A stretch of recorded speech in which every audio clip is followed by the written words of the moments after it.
Well, hi everyone, Lisa Tamati here at Pushing the Limits. I have got a very special treat for you guys today. I want you to remember this moment because afterwards you're going to think in about 6 to 8 months' time, you're going to think, how the hell did you get him on your podcast? It's one of those types of moments, okay?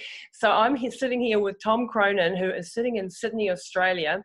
And Tom has an absolutely amazing story, and he's going to share his journey today and what he's been getting into. And I'm not going to give too much away because it's a pretty exciting story. So Tom, welcome to the show. It's lovely to have you.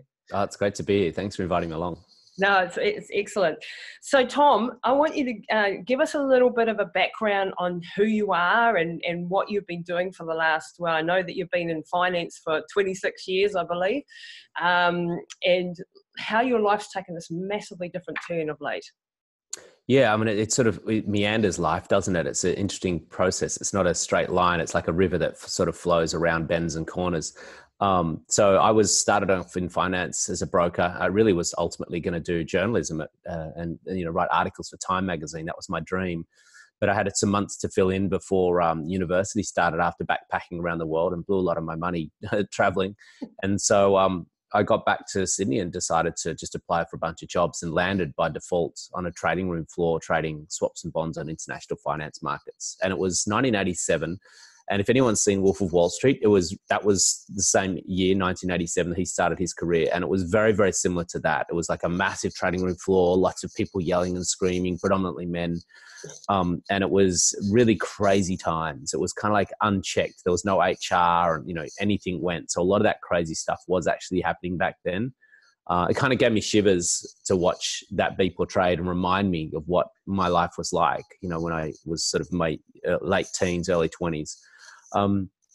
So what happened by default was that I just got slipped into the culture of that time. There was a lot of drugs, a lot of drinking, a lot of crazy stuff going on, and I really fell into that and was enamored by that. And that showed up in my body with a lot of symptoms like anxiety over time, depression, insomnia, panic attacks, really crazy panic attacks. Because all day you're in sympathetic nervous system state, all day, fight, flight, just adrenaline. Then at night time, you're doing drugs and nightclubs and parties, and you just literally have no off switch, it never turns off. And so eventually your nervous system just can't handle that level of stimulation. It's just too much. And so this happened to me in my late 20s. I really started to see literally a meltdown happening in my nervous system. And obviously there was two paths to take at that point. One was to go down the path of psychology and pharmaceutical drugs, which is where the doctors were sending me.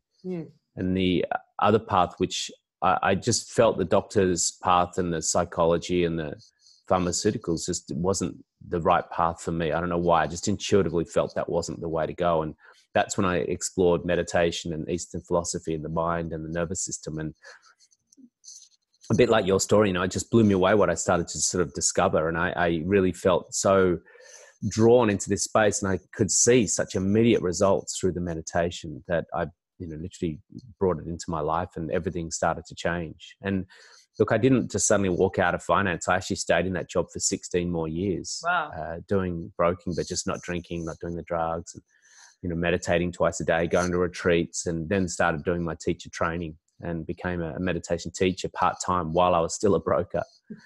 So I'd leave a trading room floor of yelling and screaming and turning over billions of dollars of swaps and bonds, and then start teaching people how to meditate in a studio in the city. Eventually I got so passionate about meditation, I could see the effect it was having on my life and people's lives, that I wanted to make a global movement around meditation. And that's when we created the Stillness Project. I left finance and started to inspire people to learn how to meditate. And part of that process was to make a feature documentary about the power of meditation to move us through crisis and transform us. And that's where we're at now. I was just about to bring that out. Right. And we won't go there yet because I want to dig a little bit deeper into this. Sure. To be an investor, you've got to have a very logical mind. You've got to be very high performing. You've got to be, very intelligent and very much, like you say, under that pressure and that pump all the time. How does that fit with the picture that most people have of someone who's into meditation, is relaxed and really intuitive, and they're polar opposites in the brain, really, aren't they? How did it manifest itself? I mean, obviously you were having troubles, and as you said, the sympathetic nervous system was in overdrive and you were getting all these problems. But, how did that was that a big shift for you mentally? Yeah, I mean, first I just clarify that I was a broker, not an investor. So I was trading for the investors. The investors would do their transactions through me. So if you want to buy some shares in a company, you'd ring a broker. And I was doing that just in finance industry. So that swaps, bonds, currencies, cash, bank bills were all traded on a money markets or the global finance markets. And so I was doing the executions for the traders. But one thing I want to clarify is that there's no stress responses. So there's no stressful situations in life. What we have are situations, and those situations are interpreted by the subjective viewer of that experience, which means it's relative and it's subjective based upon your experience of what that situation is. Absolutely. So, when you were 4 and you dropped your ice cream, you had a huge emotional upheaval. So the subjective observation of that experience was worthy of a stress response. But when you're 30 and the same situation happens, you don't have the same stress response. So is an ice cream falling off an ice cream cone a stressful situation? Or is it worthy of a stress response based upon the observation of that experience? So for the first 10 years of my career, I had extreme stress responses to those situations. And for the next 16 years of that career, there were some days I had stress responses. I wasn't a completely enlightened monk, but I had certainly over time a much more reduced stress response to those situations based upon my observation of it and my interpretation of it and my state of my nervous system that was going into that situation was in a much more robust state that didn't have the same stress response. So you were able to control more your thought patterns, the stress, the release of the stress hormones, and doing that through the meditation and through the other practices and the learning. So increasing your consciousness had led to the ability to be able to not freak out, because most people go through life, and this is a generalization, but most people go through life in a very reactive state. So we are reacting, all the time. And I have to admit still, I'm also not an enlightened monk, and I do react to situations still, and I'm working on that constantly. And it's not like you just can turn off on a switch and you've learned it one day, you read it in a book, and now you're always zen calm, no matter how much proverbial is hitting the fan. You're not able to do that. So what are the steps that you can do to actually start to take control of the mind, to stop it sort of going off on a tangent? If you get cut off in traffic, for example, road rage, your immediate response is, stuff you, and you're having a reaction, and you're actually causing harm to yourself, not the other person who cut you off, which is the stupid thing, isn't it? So how do you control that emotional impulse to react, and the adrenaline and the cortisol and the norepinephrine and all that sort of stuff that pours out into your system? How do you stop reacting to that? Well, it's less about control, because control means doing something you shouldn't do, but you shouldn't do it, and you try not to do it, but you want to do it. Whereas this is that you just don't feel the reaction. You don't need the control, because your nervous system, because of twice daily meditation. So I emphasize what I teach is a technique that is recommended to use twice a day, once in the morning, once in the afternoon. And by sustaining those deep levels of restfulness that come through meditation practices, particularly the deeper meditation practices, what happens is your nervous system, your cortisol levels, your adrenaline levels, you just don't simply function in that space. You're naturally sustaining a parasympathetic nervous system situation consistently. So there's an equanimity that happens, that you constantly move through situations. So when someone cuts you off from traffic, it's not like I've got to try and hold myself back from putting my finger up and not yell at that person. It's just like, oh, isn't that interesting? They must be in a hurry. Or they must be feeling stressed. I feel for them. You're just in a state that is naturally calm. And therefore, when something happens unexpectedly in life, which is going to be nearly every day, you're in a more of a mild fascination of those situations. We call it moksha, M-O-K-S-H-A. It's a Sanskrit word that means freedom from the binding effect of life. So exactly what you said, most people are in reactive mode. So they're in this subject-object phenomenon state, which means that there's a subjective viewer and there's the object, which is the form or phenomenon. And there's this dynamic that happens between us, which is if that form or phenomenon doesn't meet our expectation, then there's an effect on the subject, which is us. Yes. And in meditation, through meditation, I should say, we transcend that duality. We start to be in a state of non-reactiveness as we start to just observe life in a much more mild fascination, and we're freer from it affecting us on this constant barrage of battering our nervous system. Yeah. So how does that how does someone practically get into this? Because a lot of people, some say, well, I know I should be meditating but when I go to meditate and I'm sitting there quietly, I can't bringing back control, but I can't get my thoughts to quieten down. And a lot of people give up pretty much in the early phases because they don't see the results in 2 minutes, do they?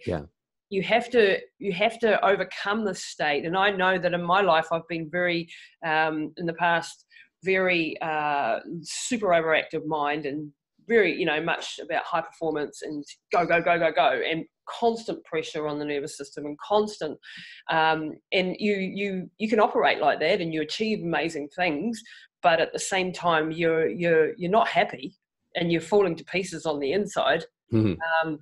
But sitting quietly was one of the hardest things for me to do, and I would say to people when they say you should be meditating, I'd be like, I run, that's my meditation.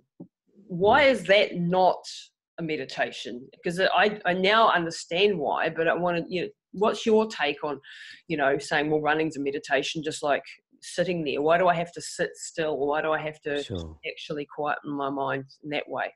Yeah, there's two components to what you're talking about there. One was, how do people sit still? Why do they, find that they might give up because they're getting thoughts in their meditation? Firstly, there's so many different types of meditation, so many different ways people can learn meditation. What tends to be happening these days is a lot of people just jumping on an app and trying to meditate because they say, empty your mind. And what's going to happen is without the supporting information and the correct guidance from a well-qualified teacher, they're going to not have all the information that they're going to need to master the art of meditation. So I just ran a course of meditation over the weekend, and that's it was a 10-hour course that they have to go through a lot of learning, a lot of information, a lot of supporting evidence and theory and understanding and information around the practice that gives them a deep understanding about the physiological impact of meditating, the impact on the nervous system, the impact on their biochemistry, why they're going to have thoughts in meditation, why having thoughts in meditation can actually indicate they're meditating quite well, because there's a lot of stresses in the system and they're going to want to come out of the body when we start to meditate, which is going to ironically create more thoughts during our meditation. So we can have some very busy meditations, strong physiological reactions during meditation that are all indication that you're meditating quite well and something very beneficial is happening. But if you don't understand the mechanics of why that's the case, then you're going to probably think you're not a good meditator and give up. Exactly. So finding a teacher that can take you through a deep understanding about the process is probably a good starting point. And secondly, is running a meditation? No, running is running. Dancing's dancing, golf is golf, swimming is swimming, and meditation is meditation. So people keep saying, oh, I run, that's my meditation. So no, you run, and that's running. It can be a nice and very beneficial, obviously, exercise. Swimming is a very beneficial exercise. Dancing is a very beneficial thing to do. They're all really good for you, but let's not confuse these things. You can get into some really nice states of a mental state while swimming. You can get into a really incredible mental state while you're running. There's no question about it. And they can be very beneficial mentally for you. But the levels of physiological rest that happens in meditation when our mind is still and our physiology is still is what we're really looking to achieve here. So if you think of stillness and silence, they're the absence of noise and motion. Stillness and silence is the absence of noise and motion. So stillness and silence is always there. It's just that we have a lot of noise and motion on the top of it. Yeah. Just as there's blue sky always there, but most of the time there's just a whole ton of clouds. Yeah. And so what we want to experience is start to connect with the stillness and silence that's within us. And that comes through meditative practices that allow us to get into that very core of who we are. Most of us are ignoring the very essence of our being. Yeah. And being is, it's not in the field of activity, mental or emotional or spirit or physical. So incorporating that deep stillness of being into our daily state is really giving us the whole experience of what it is to be human. Mm-hmm. And most of us are ignoring a very important component of what it is to be human. Because we tend to live our lives in the outside. So we're reacting to the environment, we're doing our jobs, we're busy. Yeah. And we forget that we have this internal environment. When you shut down your eyes and you shut down all the, the stimulation from outside, you actually have a space, and this scares a lot of people. Mm-hmm. This inner world. Can we go and talk a little bit about this inner world and how to sit quietly? Because often what happens, as you mentioned earlier, when you are meditating, you have some very difficult conversations with yourself, and you start to have emotional releases, and you start to have fears, and you start to have all this sort of stuff can bubble up, and this again I think stops people from continuing the practice because it's frightening to sit in stillness. We all like to have either the TV on in the background or some music playing at all times, basically. A lot of people live in a state where they've constantly got entertainment, or even when they're working, something's always on in the background, so that they don't ever have to listen to themselves and find out what's going on the inside. Would you agree with that? Yeah, absolutely. We're really trapped in a state of distraction. And what we're distracting ourselves from is the very essence of who we are. And interestingly, we're afraid of it. And I certainly can relate to that, in my early days. But what we're ignoring the blissfulness, the unconditional lovingness, and the deep serenity that lies within us. And we want to drop any fears of experiencing the fullness of who we are, and be really welcoming of him and embracing of that state, and drop any of the fears around experiencing how rich and how beautiful each of us individually are, mm-hmm. beyond all the story and the distraction of life. Let go of the story, let go of your drama, let go of your history, and really relish the exploration into that deep stillness and deep quiet and deep serenity. Because what you find there is this glory and this beauty and this richness and this serenity. It's called in Sanskrit Turiya, Turiya, and that's the fourth states. We have a physical, we have a mental, we have emotional states, but this fourth state, this Turiya, is the state of being. It's the state of presence, the state of awareness. And most of us literally have just been ignoring it, like I had, and that was why I had so much suffering. And Turiya is a state where suffering doesn't exist. Anxiety doesn't exist, anger doesn't exist. Turiya is a state where beauty and presence and quietness exists. And so it's time for us to start really embracing and realizing that is within us all. Yeah, absolutely. So can you just talk us through the different types of meditation? You said you do Vedic meditation as your area what is that exactly as compared to maybe some of the other types of meditation, and why is it like religion, and there's different religions and there's different types of meditation, or is it a bit different? It's like there's different cars. So if I want to buy a car, what sort of car do you want? Do you want a Ferrari? Do you want a Porsche? Do you want a Beetle? And so there are different techniques to give you different experiences. And I put them into 4 categories just to simplify it. And there's literally thousands of different meditations, but I like to sort of simplify it. And there's concentration, which is concentrating on one thing. So getting the mind to do something it doesn't really feel like doing, and that's concentrating on one thing as opposed to 40,000 different things. And so focusing on the breath moving through the nostril, focusing on your third eye, focusing on a candle, and trying to keep the mind still so that you can find some serenity and peace. That's quite an arduous process because you're asking the mind to do something it doesn't really want to do. So it does take a fair bit of force And it's great if you're in a monastery and you don't have Facebook and you don't have children, you don't have mortgages. You can do that for long periods of time. Difficult in our day-to-day living to do that because we need to analyze and process a lot of information just to live in our life.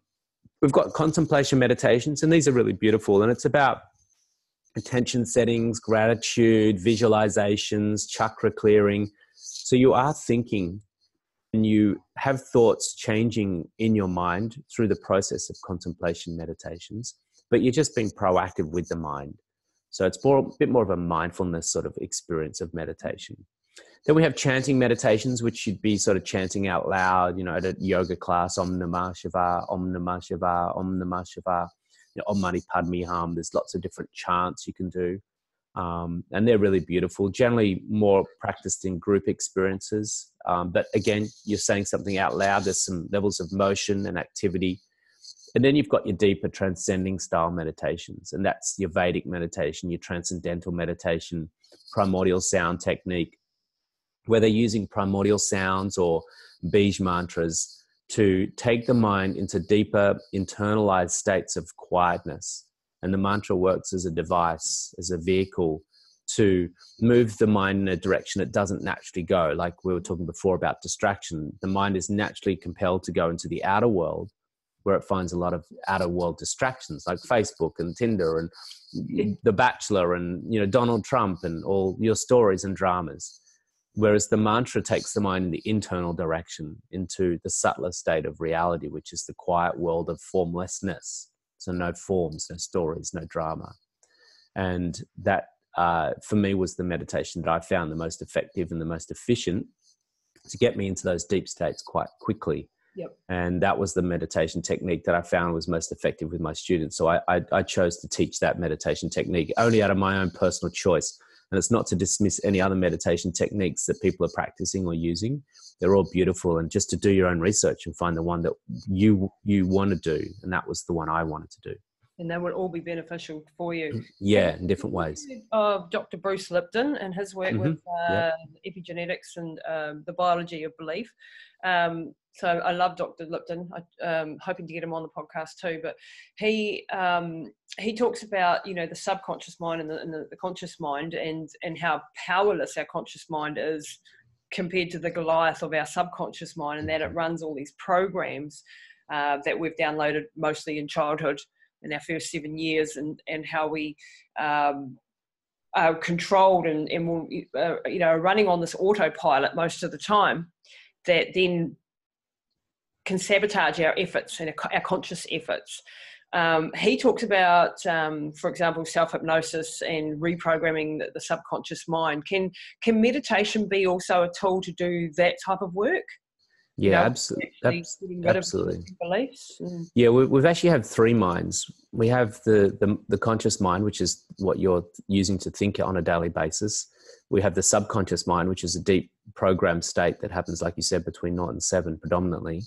And then we have a pure conscious mind, which is a mind that doesn't have any programming in it whatsoever and doesn't have any thinking in it. It's the aspect of mind that has within it all wisdom and all knowledge, and it's a state beyond thinking, but it's a state of reason and not reason. It's a state of wisdom, source of knowledge, and to transcend gives you access to the pure conscious state, where you start to embody your mind in the field of wisdom and field of knowledge. And we call it Sangita, which is the knower knowing the known all at once. And this happens when we transcend the conscious and subconscious minds. So it's almost like taking an elevator straight into transcendence and into the field of pure consciousness, which is the field of all creative potential, the field of all possibility, but there's no thought in that space. It's just pure awareness.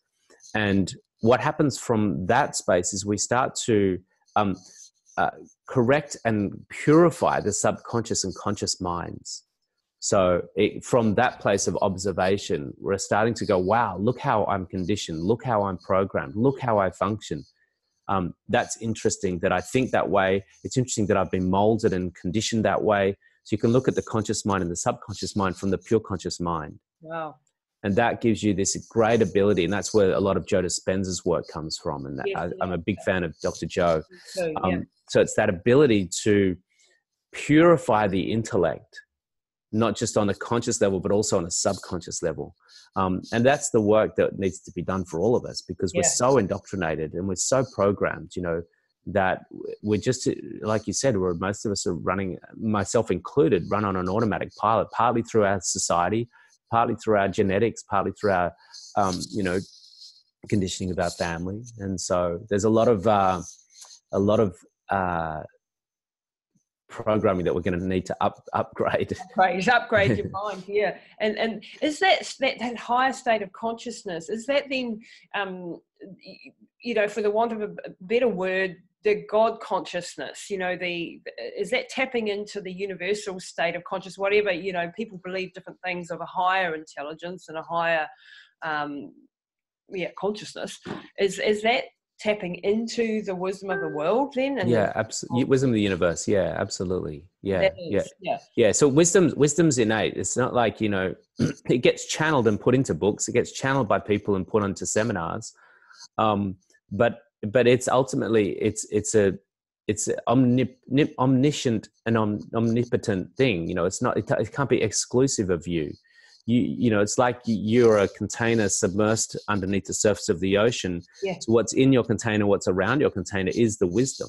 Just that most of us haven't been able to experience it or know it because we're just so deeply programmed and running from a software that is overriding that. That's I love that analogy. I use that quite a lot in my mind, that, you know, you're in the field, water in the ocean. Yeah. Your body is the vessel, but you're actually a part of the ocean. Yeah. And I love that sort of idea that, you know, perhaps like Dr. Lipton says, you know, that our consciousness doesn't die with our body, and that, you know, it's like a broadcast. He has a great analogy that so we're like a TV set that's playing a broadcast, and if a TV set breaks, the broadcast is still there. You just, right, exactly. The body. And I love that analogy, and I think you know, that higher, that the mind, and the experience that I had with my mum when she had her aneurysm and lost her memory and who she was. She had no consciousness of who she was anymore. I'm always asking myself, where the hell did she go and how did she come back? You know, like if it was just in her mind, like where did her being go while she was for 9 months completely gone? The analogy I like is very similar to what you're using there. Is this phone? The Wi-Fi is not in the phone. Yeah, the phone's in the Wi-Fi, and if this phone breaks, the Wi-Fi is still there. You know, the internet, I should say, the World Wide Web of information is still there. And this is just a device that can tune into that, just as our vessel is a device that can tune into that. So. Exactly. And we all have our own consciousness receptors on each one of our cells. You know, I mean, there's some of the crazy work that they're doing in that area. So I want to shift gears now and then talk about a little bit, why is meditation, because I know, like, this is what's led to the film, which we're going to get to in a minute in the book. Why are we as humanity, I mean, we're facing some massive challenges, you know, like as humanity is. We've got, you know, an environment that's falling to pieces. We're destroying the world, basically. There's so many of us. There's so many pressures on the world. Why is meditation a tool in your mind to be able to change and choose the fork left or right, whether humanity survives this century or whether and becomes something, which is a lot of the work that I'm reading and learning. A lot of people are saying we're at a crossroads and we are either going to evolve as humans and become better humans and higher evolved and not keep destroying the planet, or we're going to go the other way. Why do you think meditation is one of the answers for that? I think it comes back to, I think it was Einstein that said this, that you can't solve the problem with the same level of thinking that created the problem in the first place. And we definitely have problems. We definitely have been on a trajectory that's unsustainable. And we've been on that trajectory for quite a long time. And that trajectory of unsustainability is because of the program that's running the software of the humans. And the way we can change that is by transcending the software and getting into that state of wisdom. And meditation is going to play, I believe anyway, and this is subjective and purely my own personal experience, and I'm sure everyone's got different objectives and perspectives of this.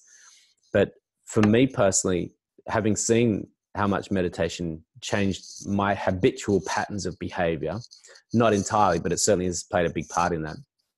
And I'm certainly not a enlightened monk that's suddenly all pure and holy, but definitely has had an effect on making me become a better person. And I see this time and time again with other people, because they start to liberate themselves from the indoctrination, the program that was putting them into the problems in the first place. And so I see this en masse happening. If we become more wise, if we feel we become more connected, if we transcend those layers of indoctrination, start to function from a different layer of wisdom and awareness, then literally collectively, that's going to change the way we function on the planet. And we're going to go from a much less of a state of, I am lacking and I need something to feel more fulfilled, whether it's more clothes, more people, more love, more sex, more drugs, more alcohol, more people, oil, more people's coal, to a place of, I feel innately fulfilled within myself. I feel more of an unconditional lovingness. I feel a greater sense of connectivity with nature and with other people. And there's less of an individualized sense of lack and whole, as in empty holes that I'm trying to fill, and more of a fullness. Then everything about the way I go about my life starts to change quite dramatically. We need to give people that experience. And that's when things are going to start to change dramatically. And then hopefully we can deviate from the current trajectory we're on and take the fork in the road that's going to lead us to a much more harmonious existence, not just for humans, but ideally for the animals and plants on this planet as well. Yeah, which is a very, we're under mass extinction, basically, of animals at the moment. So Dr. Joe Dispenza talks about too, like the vibration, like the collective power of when we all start to raise, like if peace rallies, for example, where people are all putting out positive vibrations, and because thoughts are energy and our bodies are full of energy, and that we collectively can affect other people. Have you read the book, The Heart Math Solution? I haven't read the book. I know about the Heart Math guys, and they're doing some great stuff, and the Vedic science is doing some great stuff.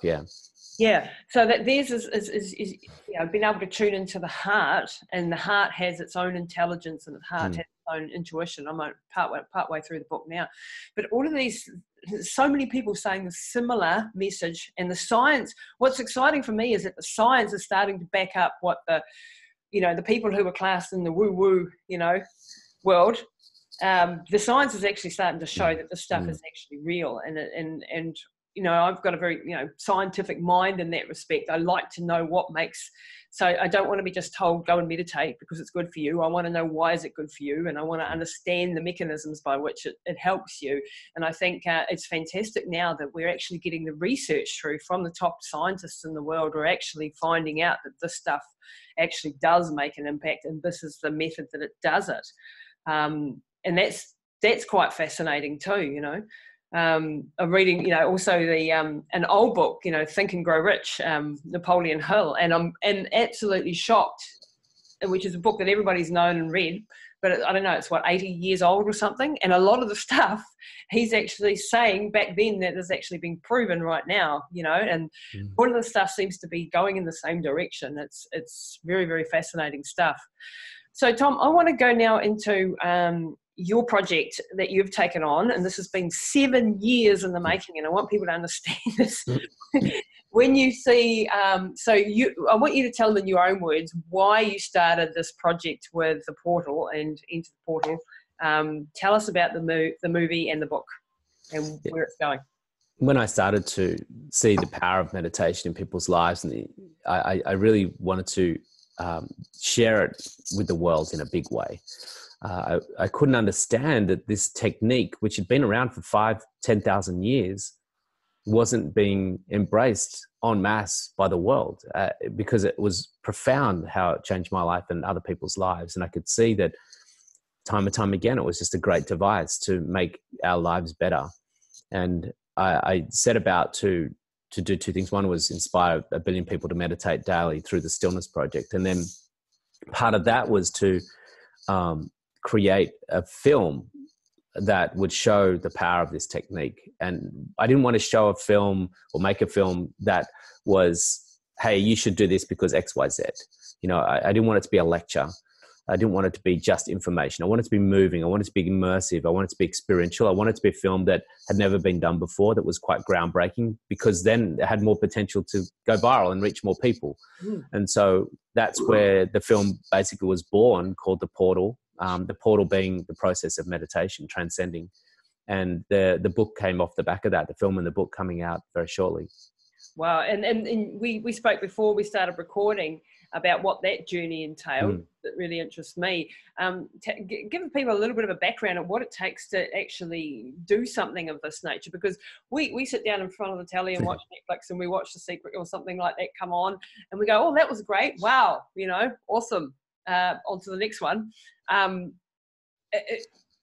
This is years and years of work, and years and huge risk, financial risk, and investors, and searching for partners in order to make an impact on the world with a movie and the book. You know, how do you, is this part of your, you know, your broker mind, if you like, that enables you to look at a massive project like this and to know where you're going with it? Because, you know, I've done quite a few documentaries and stuff, and I know that I didn't have that bigger picture and understand all of the aspects that I would have needed to know to help make some of those go better. And that's what's fascinating for me, that you had the courage to take on such a massive project. Where did that courage come from, and how did you even contemplate it? I don't know if it's courage or stupidity. I'm so tired. It's really exhausting. We're 7 years in now, and it's a very tiring process. Look, because of the vision, and this is what I never understood about a lot of documentaries, is that, you know, if you're going to make a film that you want to impact people's lives, then you need to want people to see that all over the world. You know, it's all day. I just think, how do I get someone in Sweden to watch this? How do I get someone in Kenya to watch this? How do I get someone in New Zealand to watch this? You know, because I know it can make their life better by giving them information that is powerful, and it's a beautiful experience. It blows me away how, you know, it can take you 7 years to make something that someone watches in 90 minutes. It's like, what? That's really something wrong in that formula. We set out with a vision that first and foremost, we wanted the world to see it. It had to be something that it was worthy of the world seeing.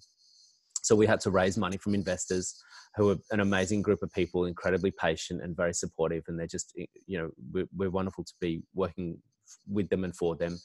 And we brought a team together of great writers, directors, producers to put this project together that knew the ins and outs of the industry. We had some great mentors and great advisors along the way. We had an amazing crew, great camera people, great sound people, great composers. You know, everything from the get-go, it has to start with your intention. And, you know, we would meditate and we would share our intentions as a team on a daily basis in production.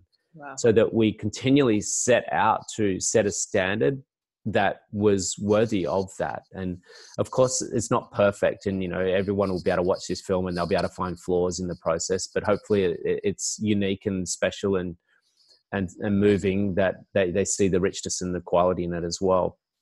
And it's subjective, so we understand it's going to be possibly polarizing for the audience, because it is a very different film. It's done in a different way that's not your traditional film. And but always coming back to that intention, and what's the best camera that we can use to give the best quality? What are the best stories we can find? You know, we scoured 300 different stories around the world that had crisis and used meditation to move through crisis. So, wow. You know, they had to have certain standards and qualifications that we wanted to meet, and everything you just keep setting that bar. And I think that's really coming back to, you know, people like Dr. Joe's work, and, you know, Think and Grow Rich. You know, what are your intentions? What is your initial mindset? And what is your global vision or your grand vision for the project? And if your vision is, I just want to make a documentary and put it on TV, then you'll probably have a different approach to that process. So it really starts from the very beginning. So it takes a hell of a lot of courage and risk. And so you are a visionary, and you want to leave a legacy behind. And this is probably why you've put yourself through such an arduous process and a, you know, very difficult process, and not given up along the way. You know, how have you sustained yourself through all the the problems, because we know that they are massive in a project like this. How have you managed to keep that vision though pure in your mind, being able, because people want to know, like people often ask me, how the hell do you comprehend running 300 kilometers through the desert? How do you, when they're starting out and they're trying to get to 5K and they can't comprehend doing something that massive? And for me, it's very much like just one step at a time, and opening up. When you take a step in faith, the next step usually appears. And you start to slowly lift your horizons up. Is that how it was for you as well, or how could you comprehend such a big thing? Yeah, to be really honest, I mean, there were days when I just did want to quit. There was definitely times when it was just so hard, and it was so grueling. I won't go into some of the darker times, but there were some really, really challenging times along the way where if I could have, I probably might have stopped. But we had investors, and we'd spent a lot of that money. I just felt so much about having that responsibility, to those people that had given us the responsibility to handle their money and make something that they gave us the money to make, to fulfill that obligation and to do it as best I possibly could. It's just my nature to do things, if I'm going to do them, to try and do them as best as I possibly could.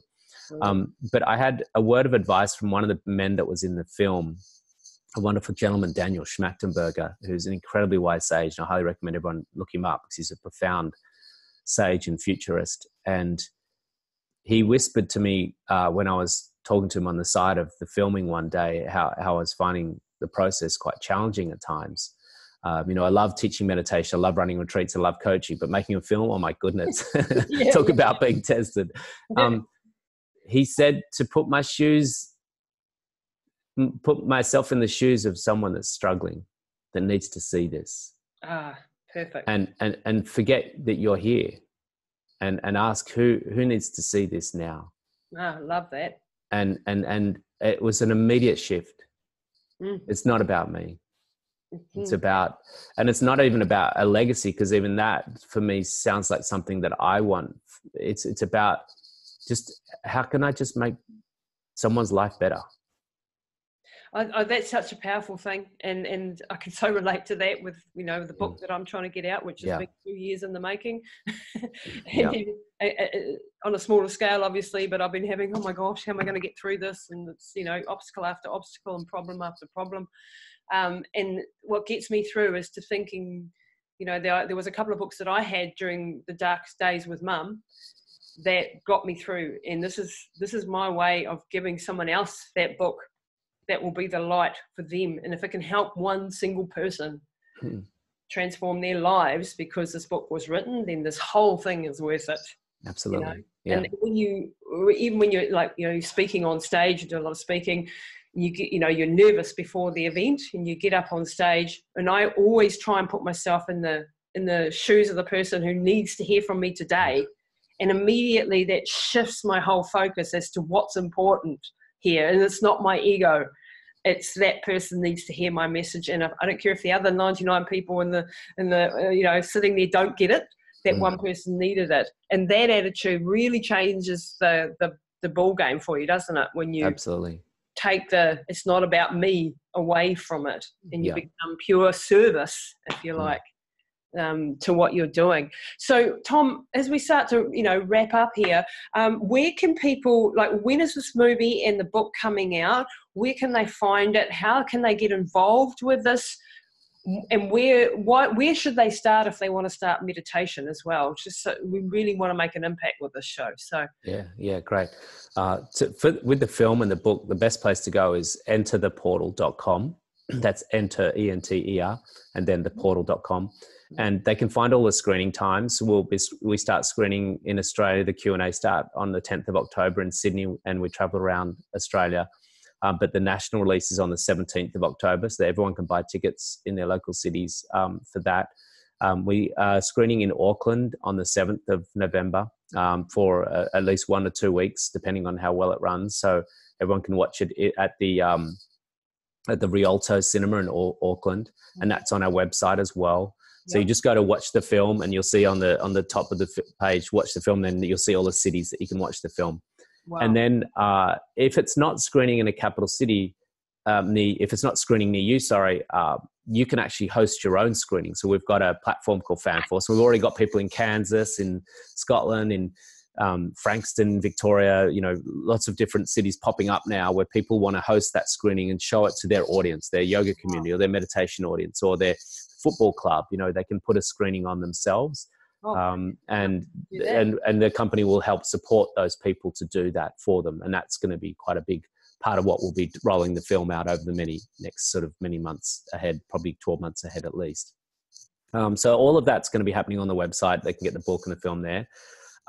As far as learning to meditate, obviously there's apps, but if you want to learn with a teacher, you can Google transcendental meditation in your area, Google Vedic meditation in your area.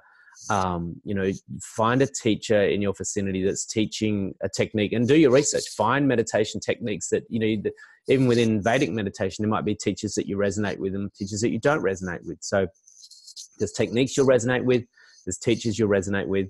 But having that support is going to make a massive difference, and ongoing support as well. I offer ongoing support with my students, every week and every fortnight. They can come to group meditations, we can get online and we can take them through a meditation together. And that really is part of the process of learning to meditate. A lot of that, I've got an online program people can learn. If they can't access a teacher in their area, I put that program into a 21-day digital program, and they can get all that from tomcronin.com. tomcronin.com. Okay, I'll put all those in the show notes, and they'll be really good resources for people to start out on this process. Are there any final words, Tom, that you want to share with the audience, that people listening out there, any last bits of wisdom? I think we've covered quite a lot of ground, and I could talk to you for hours, but anything else that you wanted to add to that? I think a lot of people are struggling with overwhelm at the moment. A lot of us are really struggling to find our way in life because it's becoming intense. It's new territory, uncharted waters for a species to have these phones and, all the technology and the information that we're being hit with on a daily basis. But to go back to simplicity, and within all that complexity, the complexity of our lives and complexity of our minds, there is simplicity, and that's in the stillness and the silence. And to just not be afraid to put a little bit of time aside each day from being distracted and connect to that inner space, and to open up to this richness that's within us all. And it's not in the pleasure pain dynamic of the outer world. It's in a profound state within us. And so just to find a way to find your portal to get into that inner space and start to discover what lies within. Take the step and enter the portal. That's a great way to finish. Tom, thank you so much for being on the phone today. It's been an absolute honor to have you. I hope this film takes the world by absolute storm, and it really has an impact on people's lives. So I just want to thank you for your sacrifice and what you've done to actually make this happen. And I wish you all the very, very best of luck with it all. Thank you so much. Great to be here, and thanks for listening, everyone.